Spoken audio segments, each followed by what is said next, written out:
We continue now at the top of Daf Nun Gimel Amud Aleph Meseches Eruvin. This is Eruvin Daf 53a. We're continuing with the Mishnah. Ugesharim, again, let's say there are bridges that are sticking out at certain points of the edges of the city. Unefashos, you have nefashos are things you make over a gravesite. Sheyesh behen beis dira, and there's living quarters in these things. Motzian es hamida kenegdon. You take out the measurement corresponding to the way these various items are jutting out. Va'osanosan kamin tabla merubas. You have to make the borders of the city into a square. Kedei shei niskar es hazavias. That way you gain at the corners. Rashi over here says, O Gesharim, that's bridges. O Nefashas, what's Nefashas? Binyan or Ke'ain. Sha'osan ala kever, you make this on a kever. Motzian es hamida kenegdan means, Im blitos halolo etzel keren mizrachis tzefonis. This is an example. Let's say these items, these areas are jutting out of the city in the northeastern corner of the city. Rowan ki'ilu yesh blito acheres kenegda b'keren mizrachis dromis. We pretend that there's a corresponding house or item sticking out in the southeastern corner. We draw a line from one to the other. And we measure in that sense. That way the border of the city is equal to the two corners. It's not going to be short in one part and long in the other part. Basically, you have to draw a square, make the city into a square. Then you make the tchumen also square. They correspond to the edges of the city. Don't make it round so that in the middle you got 2,000, but then at the sides you're going to have less. You go like a regular circle. Don't do that. You draw it as a square. That's what the Mishnah says. Gemara now says, Rav Shmuel, there's a machlokas Rav and Shmuel. Chad tani ma'avrin v'chad tani ma'avrin. One had the letter ayin in the word ma'avrin, and the other had the letter aleph. Now, we already said the letter ayin has to do with pregnancy, ibor, the idea being that there are certain parts of the city that are jutting out. So now the Gemara explains, mandatani ma'avrin aver. The one who puts an aleph in there, it's like a limb, just like you're adding limbs to the city that are sticking out from the city. Mandatani ma'avrin ki isha ubra, the one who says it with an ayin, that again, like we said before, has to do with a pregnant woman. Ma'aras hamachpela, the Gemara now goes into arguments which have to do with mashmos of words, which have to do with what words sound like. So it says the Ma'aras hamachpela, Rav Shmuel, also machlokas Rav and Shmuel, chad amar shnei batim zeh lefnim mizeh. One says that the Ma'aras hamachpela was two houses, one inside the other. The chad amar bayis v'ali al gabav. The other opinion says it was like 2 stories, a house and a second floor on top of it. It makes sense if you say it's one on top of the other. Hainu machpela. That's the language of machpela. It has to do with double. It's just one room inside the other room. My machpela, what's the language of doubling? The Gemara answers, shekfula bezugos. It was doubled in the sense that you had a lot of couples that were buried there. You had ish v'ishto, man and wife, were buried in this Ma'aras HaMachpela. Mamre Kiryas Arba, it says that it was in Kiryas Arba. Amar Rav Yitzchak Kiryas Ha'arba Zugos. That means to say it was the city of the 4 couples, like we just said. Adam v'Chava, Avraham v'Sara, Yitzchak v'Rivka, Yaakov v'Leah. These are the couples that are buried at the Ma'aras HaMachpela. Pasuk says, Vayhi b'mei Amrafel. It says it was in the days of Amrafel. This is talking about Parshas Lech Lecha, the war between the 4 kings and the 5 kings. Rav Shmuel Chad Amar Nimrod Shemo. So it's a machlokas Rav and Shmuel. One opinion says that his real name was Nimrod. V'lama nikra Shmo Amrafel. Why was he called Amrafel? Sha'amar v'hipil Avram Avinu b'soch kivshan ha'esh. Because he said and he caused Avram Avinu to be thrown into the furnace. V'chad Amar Amrafel Shmo. The other opinion says his real name was Amrafel. V'lama nikra Shmo Nimrod. Why is he called Nimrod? Shehimrid as kol olam kulo olav v'malchuso. He caused the entire world to rebel against HaKadosh Baruch Hu. V'yakam melech chodesh al Mitzrayim. It says that a new king came on Mitzrayim. This is in Parshas Shemos, talking about a new king who didn't know Yosef. Rav Shmuel, it's a machlokas Rav and Shmuel. Chad Amar Chodesh Mamish. One opinion says this was actually a new Paro, was not the same Paro as before. Chad Amar Shenischadchu Gezerosov. The other opinion says that it was the same Paro, just he was changing his decrees. He was changing his attitude towards the Jewish nation. Man Damar Chodesh Mamish Dechsiv Chodesh. The one who says it was really a new Paro, because it says the word Chodesh. And the one who says that it's new decrees, it's because the pasuk never says that the old Paro died and a new Paro took the reins. Now the Gemara says, according to the one who says that it was new decrees, doesn't it say he didn't know Yosef? If it says he didn't know Yosef, that sounds like it's a new Paro altogether. So the Gemara says, no, Maya Asher Lo Yodas Yosef. What does it mean he didn't know Yosef? to have a dummy keman to lo yada leili Yosef klal. He acted as though he didn't know Yosef at all. And the Gemara continues at the two dots. Amar Rabbi Yochanan says, Yudches Yomim Gidalti Etzel Rav Oshia Berivi. I was by Rav Oshia, the distinguished Rav Oshia, for 18 days. I only learned one thing from him in our Mishnah. Ketzad ma'abrin esa'arim ba'alef. That when it says the word ma'abrin, it's with the letter aleph. Gemara says, Ini, is that really true? V'amar Rabbi Yochanan, but Rabbi Yochanan said, Yud beis talmidim hayu lo Rav Oshia berivi. Rav Oshia had 12 talmidim. V'yurchas yamim gidalti b'neim. Rabbi Yochanan said, I was with them for 18 days. V'lamadati leiv kol echad v'yechad v'chochmas kol echad v'yechad. I learned the heart and the wisdom of each and every student.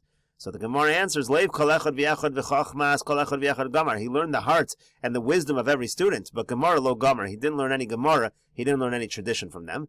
Iba Yisem and other answers, Minayu didhu gamar. He learned from them. Minei didei lo gamar, but he didn't learn anything from Rav Oshia, except for this one thing. Viba Yisem, or you could answer, Davar echad b'mishnaseinu gamar. He learned one thing in our Mishnah, but he may have learned other things as well. And taking a look at Rashi over here, he says, Oshia berivi adam gadol bedoro, means a great person in his generation. V'chol hechad dekari berivi hachi perusha. That is the meaning in general of berivi, like we said, someone who's distinguished.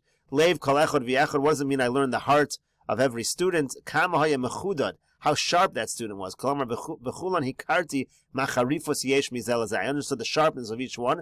V'chachmas kol echad v'yechad, and the wisdom. Kama zeh chacham mizeh. How much wiser is this one from the other one? V'kama lamad yoser mimenu. How much did he learn more than the other one? And then the Gemara said, in our Mishnah, lo lamad ela davar echad, he only learned one thing. Aval braisas, so Gemaras gamar tuva, but he may have learned many braisas and many Gemaras. And the Gemara continues, V'yamar Rav Yochanan, and Rav Yochanan said, Kishahinu lomdin Torah etzel Rav Oshia, when we were learning Torah by Rav Oshia, Hayinu yoshvin arboa b'yama. We would sit 4 people in every yamar. We would really come close together in order to hear every word of Torah he was speaking. Amar Rebbe said, Kishahayinu lomdim Torah etzel Rabbi Elazar ben Shamua. When we learned Torah by Rabbi Elazar ben Shamua, Hayinu yoshvin shisha b'yama. It was 6 people to every yama. We came even closer in order to hear his words. Amar Rabbi Yochanan said, Rav Oshia berivi bedoro, Rabbi Meir bedoro. Rav Oshia in his generation was like Rabbi Meir in his generation. Ma Rabbi Meir bedoro lo yachlu chaverav la'amor al sof daito. Just like Rabbi Meir in his generation, his friends could not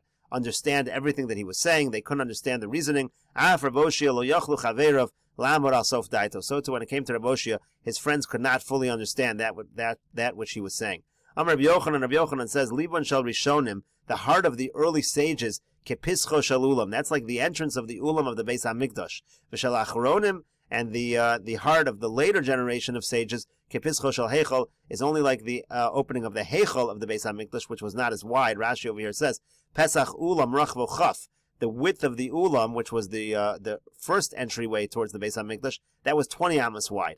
V'shel heichal, and the heichal itself, yud, that entryway was only 10. So he's saying it's their heart, their wisdom is not as wide as the earlier generations. V'yanu, and what about us? Kimole nekev machat sidkis. Our hearts are about as wide as the eye of a needle. Rashi says sidkis machat shetofren ba sidke begadim v'hudak biyoser. It's a very fine needle. So the smallest, thinnest kind of needle, our heart is like the eye of that needle. Gemara now says, Rishonim, the earlier sages, Rabbi Akiva. That refers to Rabbi Akiva. Achronim, who are the later sages, Rabbi Elazar ben Shamua. That refers to Rabbi Elazar ben Shamua. Ika diamri, some people say, Rishonim Rabbi Elazar ben Shamua. The earlier sages is Rabbi Elazar ben Shamua. Achronim, and the later sages, Rav Oshia berivi, is Rav Oshia berivi. The anu and us, Kimole nekev machat sidkis, again, we're like this eye of this fine needle. Amar Abaya says va'anan, and what about us? An even later generation, Kisichsa begudo legemara. And Rashi explains, Kisichsa begudo legemara, Ki yoset shenoatzen oso bekosel. We're like a peg that you stick into a wall, benekev tsar, it's a very small hole in the wall. Benichnas bedochik, it's hard to get it in. Kach en yecholin anu lohavin masha anu shomin, ki ma'atu v'kushi. So too, that's like us. We cannot understand what we're listening to, except very little of it, and even that is difficult for us to understand.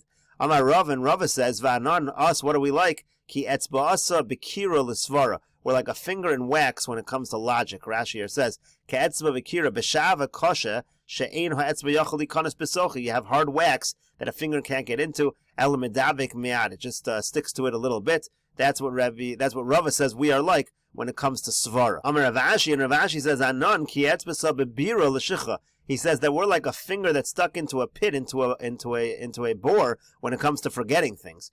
Rashi says, "Ke'etzba bebira l'shicha kashem she'etzba noach likanes b'fi habor." Just like a finger can easily get into a pit. Kach anu meherin l'shichoach. We are quick to be able to forget things. Gemara continues. Amar Rav Yehuda Amar Rav. Rav Yehuda says in the name of Rav. Bnei Yehuda sheikpidu al lashonam. The people of Yehuda were careful with their tongues. They wouldn't speak in a disgraceful manner. Niskayma torasam biyadam. The Torah is permanent. It stays with them.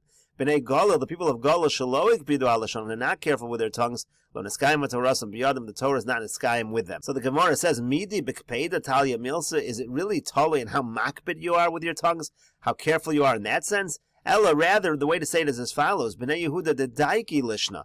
The people of Yehuda were very careful in the sense, Rashi here explains, L'chazer ba'oso lashon shahayu shomin me'rabba. They were careful to go over what they learned in the exact same language that they heard it from their Rebbe.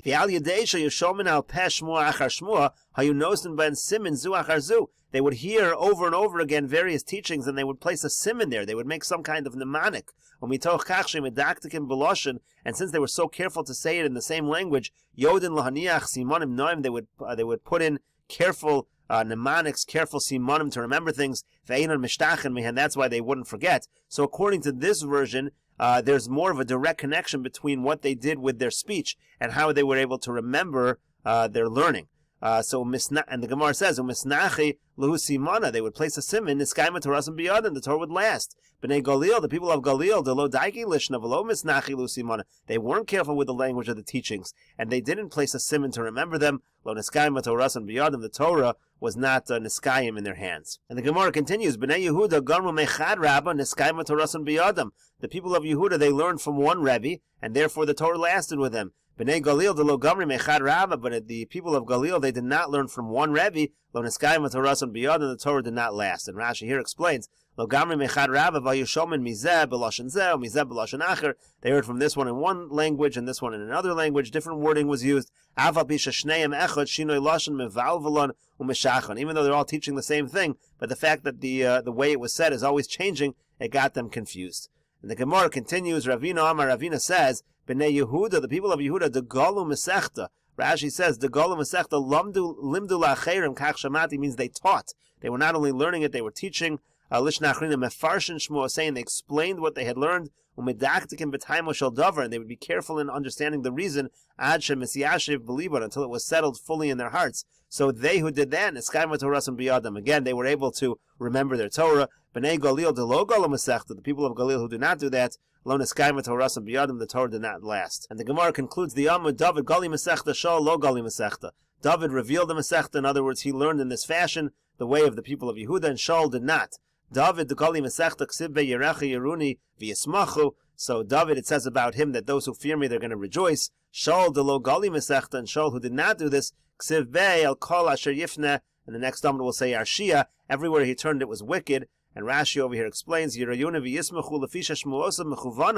reason they're happy is because everything he taught was clear. Le'isr isr, leheter heter. If it was something that was usr, he taught it usr. If it was something that was mutter, he said it was mutter. David the gali Mesechta kedamar bebrachas. This is what it says in brachas. Shayageh b'Torah umora horos kedamar yadem luchlachas bedam v'shvir v'shilia. He says that he would learn Torah, and he issued psak halacha. V'yomer Mephibosheth Rebbe Yafedanti. Yafez Achisi, and he said, and Mephibosheth, he would ask his Rebbe Mephibosheth, did I judge correctly, etc. That's what the Gemara says, and we'll continue with this discussion in the next video on Daf Nun Gimel Amud Beis.